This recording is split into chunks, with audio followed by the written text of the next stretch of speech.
Здравейте! Този клип се явява логическо продължение на предишния мой клип, който бе наречен "И от град Тирелно село 2" и се явява логическо продължение на него, тъй като ви показвам последната доработка на малката система за домашна дестилация в размер на 2 литра. Новото е този прекрасен охладител, който се явява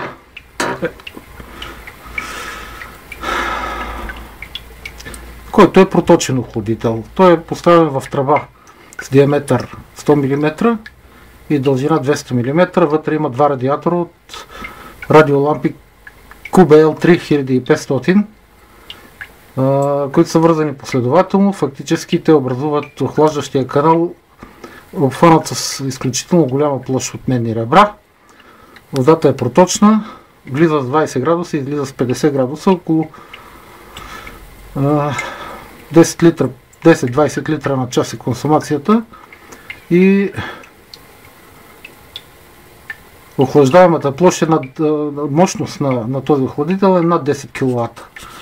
В момента това е една експериментална варка. Ето, завъртам ви спиртометрчето да покажа, че след ректификационната колонка излиза с 70 градуса на спирта, който е, тъй като вътре сложих една смес от най-големия отпадък, който ми остава от предишните варки, патоки такива, които не стават за нищо. Въпреки всичко, след ректификацията, ето на тази колонка, която и преди съм ви показвал, през тръбата, която трябва да бъде изолирана, за да няма къпкоотделяне, парите влизат и втечняването започва в самия охладител тук. Това е най-качественото втечняване на спиртните пари, и заради това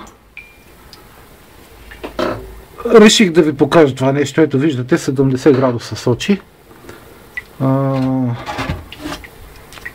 Реших да ви покажа, оказа се изключително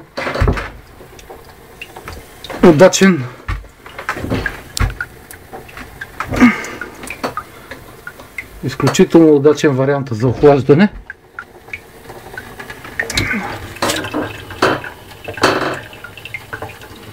Който площта е достатъчна от всякъде. Пробно сега се прави, може би ще има някаква доработка, но съм почти сигурен, че всичко е направено както трябва.